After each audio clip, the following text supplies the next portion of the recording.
আমাদের সরকারি চাকরিতে নিয়োগ বন্ধ। আমরা চাই অতি দ্রুত সময়ের ভিতরে বেসরকারি হাসপাতাল সহ কমিউনিটি ক্লিনিকে পদ সৃজন করে উপসহকারী কমিউনিটি মেডিকেল অফিসার পদে আমাদের দ্রুত নিয়োগ দিতে হবে। আজকের ভিতরে আমাদের নিয়োগ বিজ্ঞপ্তি আমাদের আজকের ভিতরে আমাদের প্রকাশ করতে হবে। আমরা আর বলতে চাই আমাদের যে দ্বিতীয় দফা দাবি, সেই দাবি হচ্ছে আমাদের কোর্সের নাম হচ্ছে DMF, diploma in medical faculty course. আমাদের ডিগ্রির নাম ডিএমএফ ডিগ্রি। সেই ডিগ্রির নাম অনুযায়ী আমাদের কোর্সের নাম এবং আমাদের প্রতিষ্ঠানের নাম মেডিকেল অ্যাসিস্ট্যান্ট ট্রেনিং স্কুল থেকে মেডিকেল ইনস্টিটিউট করতে হবে। আমাদের আরেকটি দাবি হচ্ছে বাংলাদেশের সকল সেক্টরের, বাংলাদেশের সকল নাগরিকের, সকল শিক্ষার্থীদের মৌলিক অধিকার উচ্চ শিক্ষা গ্রহণ করা। কিন্তু অতীব দুঃখের বিষয়, এই ডিএমএফ কোর্স যারা করে তাদের উচ্চ শিক্ষার কোনো সুযোগ নাই। আমরা জানাই আন্তর্জাতিক মানদণ্ড অনুযায়ী বিএমডিসি স্বীকৃত ক্লিনিক্যাল বিষয়ে আমাদের উচ্চ শিক্ষা দিতে হবে। আমাদের যে চতুর্থ দাবি, আমাদের সেই দাবি হচ্ছে আমাদের প্রস্তাবিত এলাইট বোর্ড, সেই এলাইট বোর্ডের নাম সহ নীতিগত আইন পরিবর্তন করে নতুন আইন প্রণয়ন করে আমাদেরকে medical education board of Bangladesh নামে আমাদেরকে ভোট দিতে হবে। এই চারটি দফা দাবির ভিতরে সকল দাবি, সকলের যৌক্তিক দাবি, শিক্ষার্থীদের যৌক্তিক দাবি। আজকে শিক্ষার্থীরা 4 মাসেরও বেশি সময় ধরে এই ঢাকায় জেলা শহরে, উপজেলা শহরে তারা দীর্ঘদিন 4 মাস ধরে আন্দোলন করতেছে। কিন্তু ফ্যাসিস্ট হাসিনার রাঘব গোপগুলো স্বাস্থ্য খাতে বসে করে নাড়তেছে। হাসিনার দোসরগুলো এখনো আমাদের দাবিগুলো তারা মানতেছে না। আমরা তাদেরকে বলতে চাই, শেখ হাসিনা যেভাবে এই বাংলাদেশ থেকে দাঁড়িয়েছি, আমরা যেভাবে রক্ত দিয়েছি 24 গণঅভ্যুত্থানে, আমরা যেভাবে রক্ত দিয়েছি এই হাসিনাকে বাংলাদেশ থেকে বিতাড়িত করতে, আমরা স্বাস্থ্য খাতের প্রতিটা দুর্নীতিবাজকে এইভাবে বাংলাদেশ থেকে বিতাড়িত করে দিব ইনশাআল্লাহ। আমরা আরো বলতে চাই, প্রিয় সাংবাদিক ভাই বোনেরা, আপনারা একটু খোঁজ দিয়ে দেখেন এই বাংলাদেশের স্বাস্থ্য ব্যবস্থার কি বেহাল দশা। উপজেলা পর্যায়ে আপনারা দেখেন ওখানে কারা চিকিৎসা দেয়। আপনারা শহরে বসে এসির বাতাস খান, কিন্তু আপনার মা বাবার গ্রামে অসহায় মা বাবার চিকিৎসা কেনা দিচ্ছে। আপনারা একটু খোঁজ দিয়ে দেখেন, সেখানে গিয়ে দেখবেন উপসহকারী কমিউনিটি মেডিকেল অফিসার, উপসহকারী কমিউনিটি মেডিকেল অফিসার দিয়ে তারা আছেন, তারা গ্রামে গঞ্জে উপজেলা হেলথ কমপ্লেক্স, ইউনিয়ন স্বাস্থ্য কেন্দ্রে তারা কিন্তু চিকিৎসা সেবা দিয়ে আসছে। কিন্তু আপনাদের বাবা মার চিকিৎসা তারা করে, তাদের আজকের এই অবস্থা। আমরা প্রিয় দেশবাসীকে বলতে চাই, গ্রামের স্বাস্থ্য ব্যবস্থা যখন সঠিকভাবে, গ্রামের 67% মানুষের স্বাস্থ্য ব্যবস্থা যখন সঠিকভাবে বেড়ে পাবে, তখন আমাদের সকল স্বাস্থ্য ব্যবস্থা সুন্দরভাবে রেফারেল সিস্টেমের মাধ্যমে আমাদের স্বাস্থ্য ব্যবস্থা সুন্দর করে আমরা সাজাতে পারবো ইনশাআল্লাহ। আমাদের সরকারি 16টি প্রতিষ্ঠান এবং 200 অধিক প্রাইভেট প্রতিষ্ঠানে আমাদেরকে হাজার হাজার শিক্ষার্থী তৈরি হয়ে প্রতি বছর বেকার হিসেবে বের হয়। আমাদের এই বেকার শিক্ষার্থীদের গাড়ি টানতে টানতে আমাদের 5-এর অধিক শিক্ষার্থী এই 4 বছর উঠতে না পেরে তারা কিন্তু আত্মহত্যা করেছে। আমরা এই দায়ভার আর নিতে চাই না। আমাদের আজকের ভিতরে নিয়োগ বিজ্ঞপ্তি প্রকাশ করতে হবেই। আজকের ভিতরে আমাদের কোর্সের নাম পরিবর্তন করতে হবেই। আজকের ভিতরে আমাদের প্রতিষ্ঠানকে মেডিকেল ইনস্টিটিউট আকারে প্রচার করতে হবে হবে হবে। আজকের ভিতরে আমাদের ভোটের বিষয় সমাধান করতে হবে। আমরা সাংবাদিকতা করতে চাই, আমাদের আরো হাজার হাজার শিক্ষার্থী এই শাহবাগ মুখে আসতেছে। এখনো আমাদের সারা বাংলাদেশ থেকে হাজার হাজার শিক্ষার্থী আসার জন্য তারা প্রস্তুতি গ্রহণ করেছে। আমরা বলতে চাই, আমাদের এই দাবি বাস্তবায়ন না হওয়া পর্যন্ত আমরা আমাদের কর্মসূচি অব্যাহত থাকবে।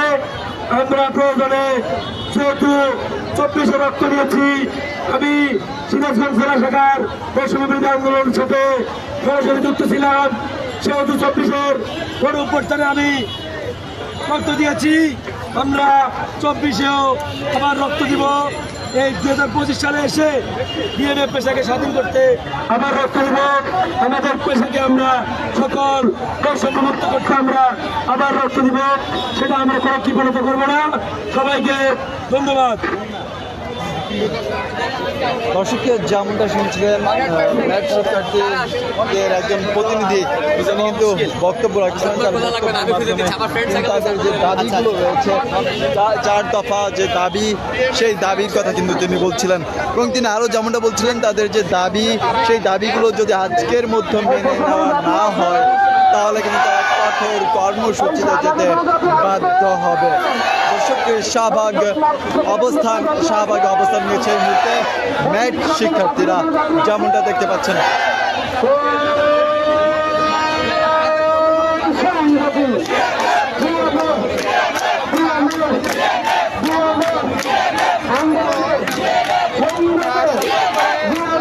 যে যেখান থেকে আমাদের লাইভটি দেখছেন, লাইভটি শেয়ার করে অন্যদের মাঝে ছড়িয়ে দিবেন।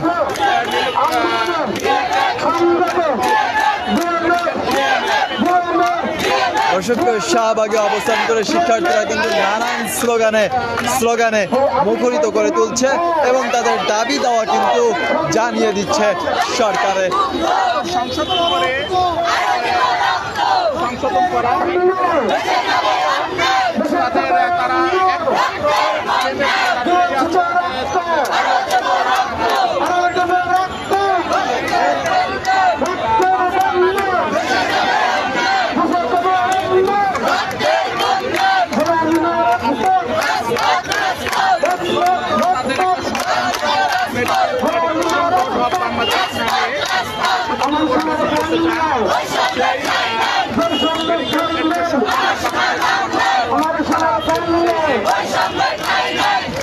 শাহবাগের যে 4 দফা আছে,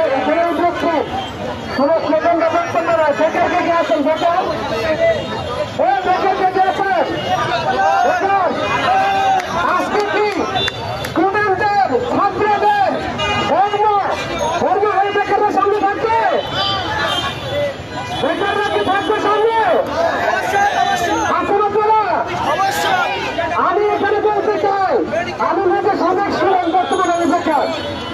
সুতরাং আমি বলতে চাই, স্টুডেন্টদের সামনে কেউ যদি আজকে আহত হয়, সেটা তোমার বেকার লাগলো তো অবশ্যই।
স্বাস্থ্য মন্ত্রণালয়ের প্রতিশ্রুতির 7 কর্মদিবস অতিবাহিত হওয়ার পরেও ম্যাট শিক্ষার্থীদের যে 4 দফা সেটি পূরণ না হওয়ার কারণে কিন্তু তারই প্রতিবাদে স্বাস্থ্য মন্ত্রণালয় অভিমুখে মেডিকেল ইনস্টিটিউট ম্যাট শিক্ষার্থীদের যে লং মার্চ ছিল সেই লং মার্চের পূর্বে তারা কিন্তু এই মুহূর্তে শাহবাগে অবস্থান নিয়েছে, যেমনটা দেখতে পাচ্ছেন আপনারা।